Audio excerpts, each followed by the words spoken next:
All prophets are predicting similar sorts of things. They're essentially talking about how history sort of repeats itself and you'll get the same sorts of things in cycles. Perhaps.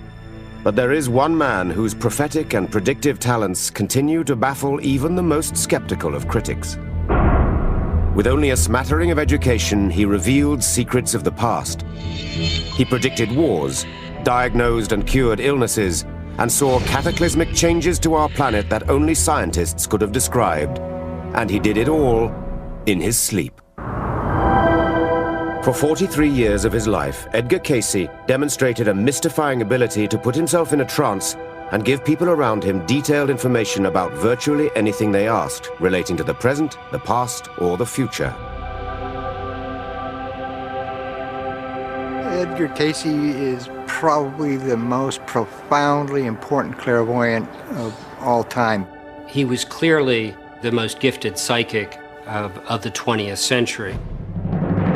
Cayce predicted the Second World War, the death of presidents, the future of medicine. He also diagnosed illnesses, and all in his sleep. His psychic readings, all 14,306 of them, are archived and catalogued at the Association for Research and Enlightenment in Virginia. They constitute the largest collection of psychic material from a single source in the world. Edgar Cayce didn't give 10, 20, 500 readings in his career. He gave 14,000. Think of a Las Vegas stage performer having to come up with a different routine twice a day, every day for 45 years. It's just not possible. Edgar Cayce gave readings about many, many different subjects. Nostradamus wasn't quite as eclectic. But like Nostradamus, Cayce was much sought after in his lifetime, and like his French counterpart, he also remained extremely modest about his gift. Both of them were men who were deeply committed to a life of compassion and service to others. Both were very interested in health and healing. Nostradamus was a physician. Edgar Cayce was an intuitive diagnostic physician of sorts. Edgar Cayce and Nostradamus both started as healers, but later became more famous as prophets. Edgar Cayce's fateful journey through life started in 1877 near Hopkinsville, a small town of tobacco farmers in rural Kentucky. Edgar Cayce's family was typical of middle-class American rural people at the turn of the 20th century. They made their living primarily from the production of dark tobacco, wheat and corn and livestock. They were church-going people on Sunday, a straightforward, dignified people, the men of whom were certainly given to the heavy use of tobacco and occasional strong drink. Cayce was a seriously odd child. He was not the kind of child you would wish on any two parents. As a child, he was surprised to discover that other children didn't have the same sort of experiences that he had.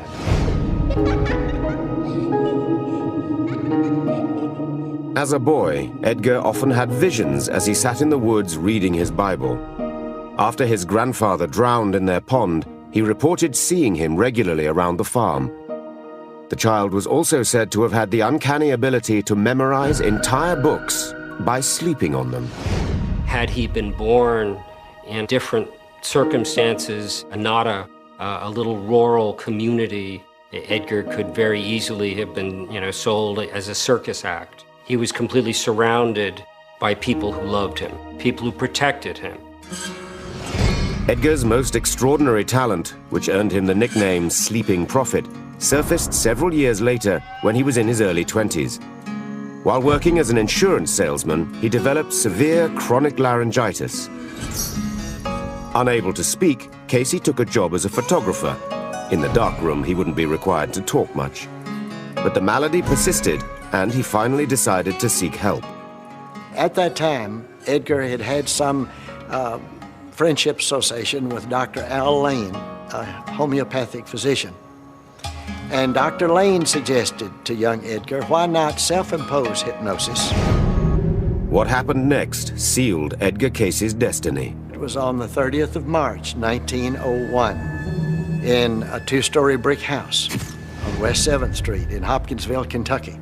that Edgar Cayce lay upon a couch in a contemplative and meditative situation and self-imposed hypnosis. And then, before his parents and maybe a few others in the room, astounded everyone by describing what was wrong with his throat and prescribing treatment for it. The first reading, March 30th, 1901. Out of a deep sleep, Cayce had spoken in a clear voice and described both his ailment and its cure. Soon, doctors and patients were coming from far and wide to be diagnosed and made well by the man with the X-ray eyes. One of the amazing things about Edgar Cayce's health readings is the piercing nature of his vision into an individual's body. He would read the body as though he were an X-ray machine. And the terminology that he used was quite medical. It's quite amazing. In 1905, Cayce told surgeons how to mend the badly broken leg of a local man, George Dalton, by inserting a nail into the break. The doctors had said Dalton would never walk again. He did. To our knowledge, that was the first time in medical history of the use of a nail. In the summer of 1911, when doctors told Cayce his wife Gertrude would soon die of tuberculosis, she followed her husband's treatment directions and quickly recovered. Cayce's fame as a healer spread rapidly. In the New York Times, he received rave reviews from doctors. One wrote, "His psychologic terms would do credit to any professor of nervous anatomy, while in his normal state he is an illiterate man, especially along the lines of medicine, surgery, or pharmacy, of which he knows nothing." The predictions were amazingly precise in their detail, but his method was simplicity itself. It wasn't anything mysterious. He would simply lie down on a couch. He would, if he had a tie or collar on, he'd loosen his collar, loosen his shoelaces, and just cross his hands over his stomach and just relax. There was a window, maybe 30 seconds, maybe 60 seconds, when his eyes began to flutter. And it was at that moment that you could put a question to Edgar Cayce. All he had to know was the name of the person the reading was for and where he was at the time of the reading. Could be in California or Kalamazoo, it didn't matter. Strangely, whether he gave a diagnosis or predicted the future, Cayce forgot all about it as soon as he opened his eyes. He didn't remember anything. He didn't remember anything that he said at the reading. And soon some unscrupulous clients caught on. People would slip in a question about who's going to win a horse race or what's going to happen in the stock market. And he would answer them, much to their profit. As clients got rich, Cayce started to suffer from inexplicable migraine headaches. Where there were selfish purposes involved, it was as if the radar screen got fuzzy. He couldn't tune in as clearly or as accurately. It made him ill or made him upset stomach. He just said, "I'm through. I'm not doing this anymore." In 1912, with Gertrude and his little son Hugh Lynn in tow, a disillusioned Cayce left Hopkinsville and the predictions behind him and moved to Selma in Alabama, where he resumed work as a photographer. He continued that work until my brother dropped a match in a partially filled can of flashlight powder and he burned his face terribly. And all the doctors said, well, he'll never see again, and my brother asked my father for a reading. 2 weeks later, after following his father's instructions to the letter, Hugh Lynn's eye was as good as new. Dad realized that he could help people again and that he thought that maybe that's what he ought to do. But he made it a rule that Mother would be the one who asked the questions, so nothing could happen like happened in Hopkinsville. Edgar Cayce was poised to discover new, amazing abilities. His spine-chilling visions were about to turn him into the most famous prophet of the 20th century.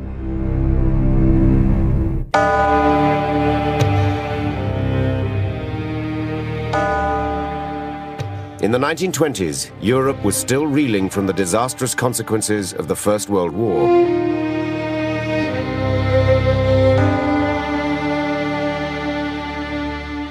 But across the Atlantic, America was enjoying its ascendancy to global superpower status. It was a time of frivolity and fun and rapid social change. Big corporations were forming, technology was on the rise, and we were changing from an earlier, simpler people to a much more complicated society. Edgar Cayce represents, as do great actors or poets, an individual who speaks out of the collective need of his time and place and culture.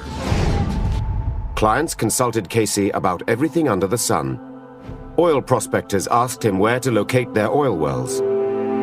Some of the most remarkable readings before 1923 are oil readings, geophysical readings. Edgar Cayce gives almost a foot-by-foot breakdown of the geophysical conditions for a particular site. And invariably, he was right. He was dead on. Great minds also visited the sleeping prophet. Thomas Edison received readings on the nature of electricity. Woodrow Wilson, President of the United States, who was suffering from a heart condition. We know that George Gershwin received readings. We know that Nelson Rockefeller received readings. Edgar Cayce was extraordinarily eclectic in his psychic work, but his predictions on world affairs, complete with dates and vivid descriptions of events, are a testament to its accuracy.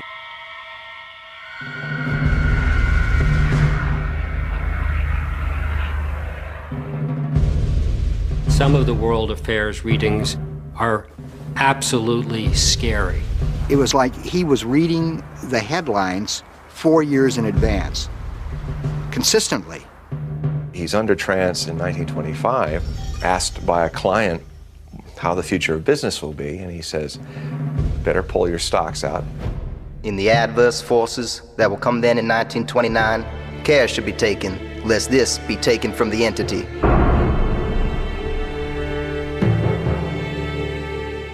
Cayce foresaw the onset of the Great Depression 4 years before it occurred, and then, in 1931, he accurately predicted the end of the hard times. In the spring of '33 will be the real definite improvements. The only thing we have to fear is fear itself. Now, of course, that's the New Deal, when we did slowly start to get out of the Depression. Cayce also made several predictions about the oncoming World War. In 1935, Edgar Cayce was giving a reading to a 29-year-old freight agent, and the individual wanted to know about affairs of an international nature. Cayce predicted that there would be an alliance between the Austrians, the Germans, and the Japanese. He says in the reading, and unless there is interference from the divine, the whole world will be set on fire. In 1935, no one had any idea that any of this was about to happen. The League of Nations was still in being. Another war seemed implausible. And yet, Edgar Cayce seems to have had a psychic sensitivity to the coming of World War II. There were certainly things in the news that were the clouds of this coming war, but he targeted the time in which it might begin to occur and even its end, and many of the dynamics that went on during those war years. Cayce also foresaw social upheavals that would develop long after his death in 1945. Now is the time to rise from the dark and desolate valley of segregation to the sunlit path of racial justice. Edgar Cayce's accuracy with predictions is also suggested by his statements about how mob rule could potentially happen in the United States, particularly if there weren't some social changes. Ye ought to have a division in thy own land, before ye have the second of the presidents that next will not live through his office. A mob rule. In April 1945, Roosevelt died in office.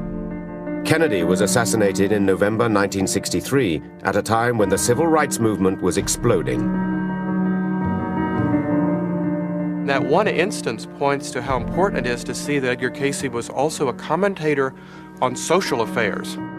He said that unless there would be a kind of leveling that would come in society, that there couldn't be one rule for those who were rich and privileged and a different rule for those that were the have-nots, that we were in for tremendous, difficult changes in our culture. With this faith, we will be able to work together, to pray together, to struggle together, to go to jail together, to stand up for freedom together. Cayce was not a Republican or a Democrat. He wasn't trying to advocate any particular political agenda, but he clearly had a moral sense about something that needed to be achieved if we were to fulfill our destiny as a nation. Cayce's visions would be lost to us today if it wasn't for Gladys Davis. She was a young stenographer Cayce engaged in 1923 to record every word he uttered while in a trance. She was much more than a stenographer. She really completed the work. And it's because of Gladys Davis that we have the readings today. I felt an instant attraction to this man. I just trusted him. One day during a reading, he said a string of words, so I was wondering whether I should put a dash or comma or just how to word this. And over there asleep on the couch, I mean, his eyes closed, he said, put a comma between these. After she took the reading, she then typed it up into a copy that she would send to the person who had the reading. In the interest of confidentiality, all the names of the people having readings were removed and numbers were inserted. It made no difference to Cayce whether his clients were paupers or princes. He never charged for a reading, relying instead on donations, a decision that weighed heavily on his family. We struggled financially, yes, all the time. My mother was frequently wondering what she was going to buy for groceries next week, because if he got 2 or 3 readings in a row and he had a little money, he'd buy a load of topsoil for the garden, or he'd buy a new fruit tree. I think my father gave these readings because he felt it helped people, and that's what he wanted to do. Cayce's great ambition was to open a hospital where his patients could receive the treatments he prescribed in his medical readings. In 1925, he moved to Virginia Beach, where 3 years later the hospital opened. It closed in 1931 in the middle of the Great Depression. After the hospital had folded and, he'd lost everything, I heard him say that was probably the saddest time of his life. But in good times and in bad, Edgar Cayce never lost his prophetic touch. In fact, another set of readings, which had issued from his sleeping form in the 1920s, proved so astounding that they still resonate today and may yet turn modern history upside down. For 43 years of his life, Edgar Cayce would lie down on a couch, place his hands on his solar plexus, and fall into a self-induced trance. In this state, he traveled through space and time, foretelling wars, diagnosing illnesses, and, in some of his most intriguing readings, rewriting history. When we consider Edgar Cayce's predictions, it's also interesting to look at some of the retrocognitive statements he made, looking back into history and making statements about things you wouldn't find in the history book. Cayce seemed to know secrets about the past that only high-tech instruments and years of excavating could reveal. Long before the Dead Sea Scrolls were discovered in 1947, he spoke of an ancient sect of Judaism, the Essenes, which experts of the time believed was made up exclusively of men. Edgar Cayce spoke about the Essenes as a community that included men, women, and children. The experts remained dubious, but in the 1950s, years after Cayce's death, skeletons of Essene women were unearthed near the site where the scrolls were found. With geology, there are some interesting things as well. Cayce suggested that at one time the Nile River flowed in the opposite direction and actually emptied directly into the Atlantic Ocean. Amazingly, in the 1980s, satellite images from the space shuttle revealed unknown river valleys beneath the driest parts of the Sahara. More imaging and on-site exploration have demonstrated that the Nile may indeed have once flowed through the desert and into the Atlantic. In Edgar Cayce's lifetime, much of what he said about lost civilizations, ancient worlds, was regarded as science fiction. It really wasn't until this century, and literally the discovery of the Dead Sea Scrolls, that people have begun to look much harder and realistically at these readings as perhaps, well, maybe these aren't so far-fetched. Probably the most intriguing readings Cayce gave were on the subject of the lost land of Atlantis. Atlantis, from Edgar Cayce's perspective, was the first great Eden on the earth. It predates the Eden that we know of between the Tigris and the Euphrates, the Eden of Adam and Eve. Edgar Cayce saw Atlantis as a massive continent in the middle of the Atlantic Ocean. At the time, the individuals that populated the area had a deep understanding of the forces of the universe and could actually harness some of these powers to use devices such as flying machines and crystals and so forth. But according to the readings, the Atlanteans abused their power over nature. As a result, Atlantis disappeared in a cataclysmic disaster some 10,000 years ago.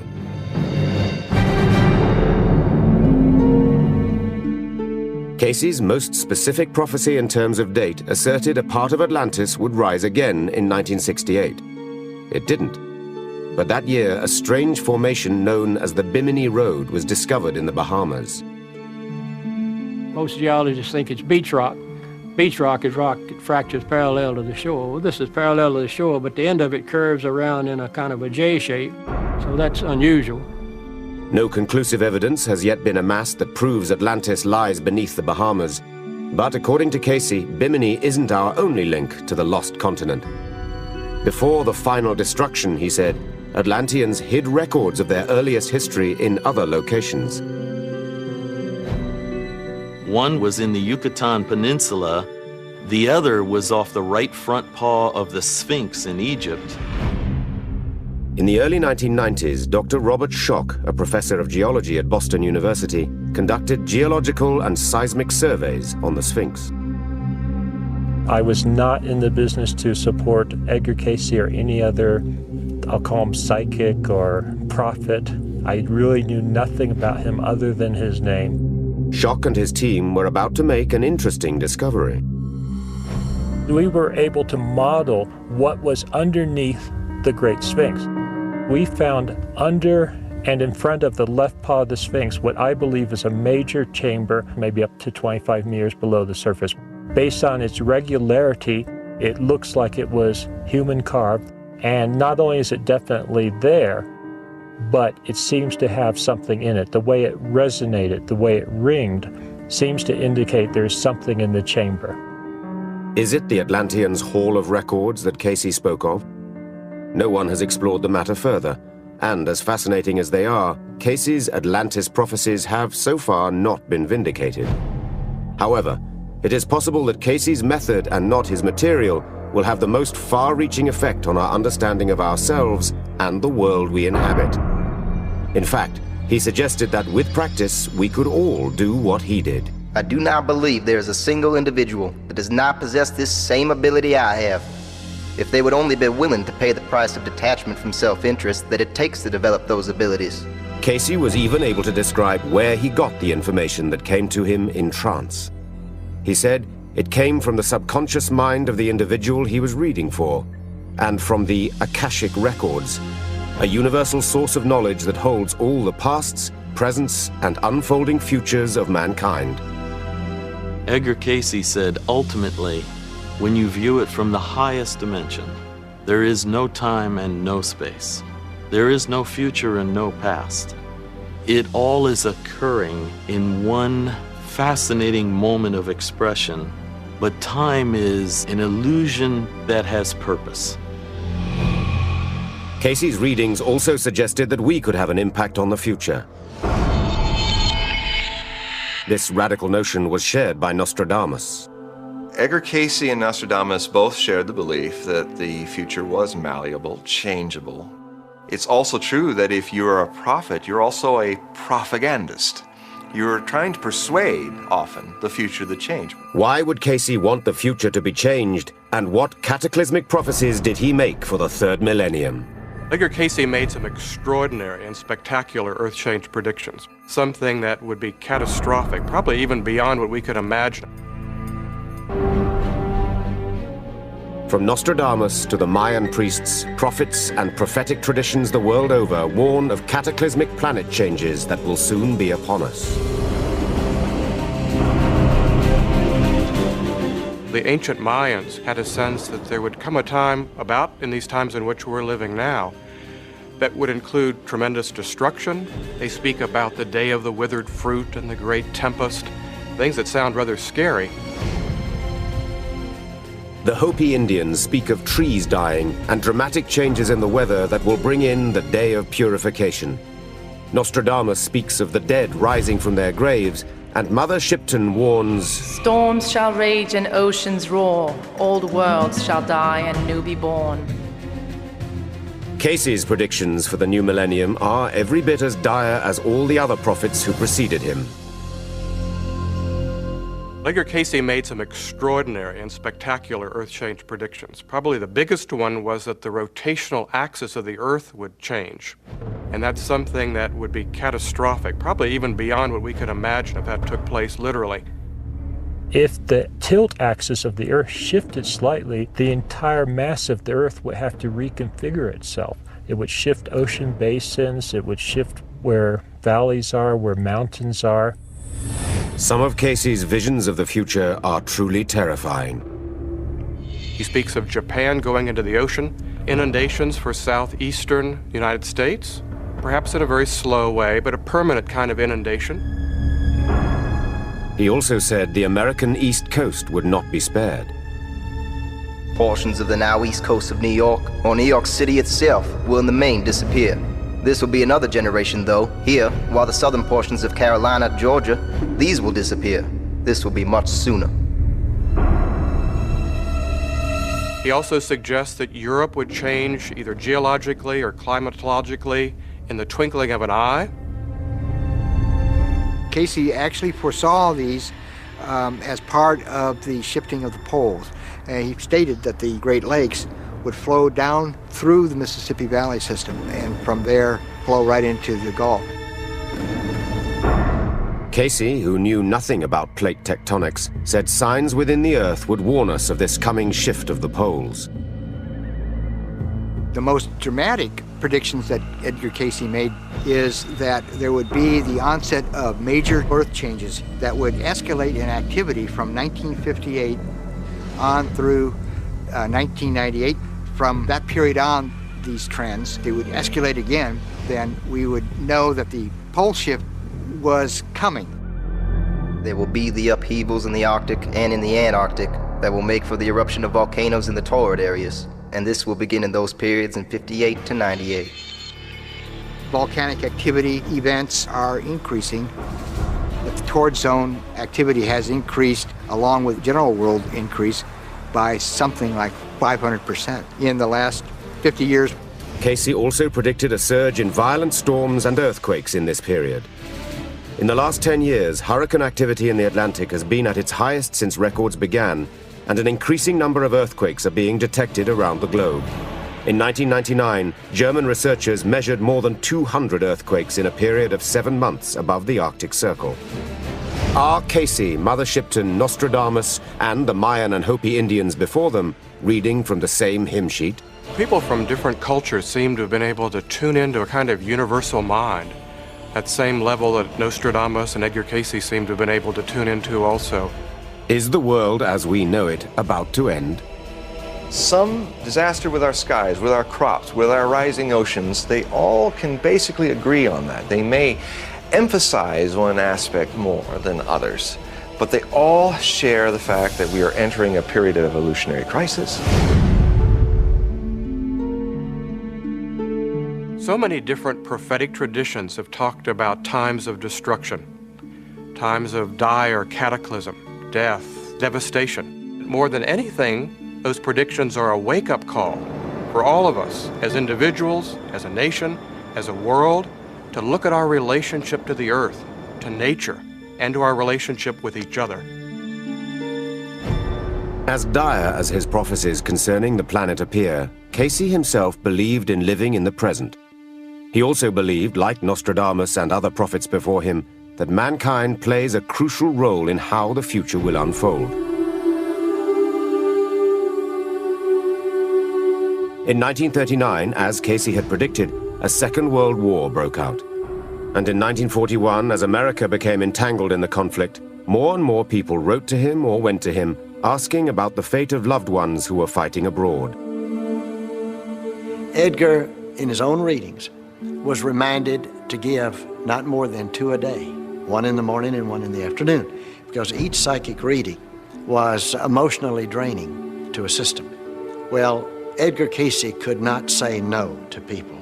And that ultimately brought his downfall, because by the summer of 1944, he was giving 7 and 8 readings a day. In September 1944, fatigued and depleted, Edgar Cayce suffered a stroke.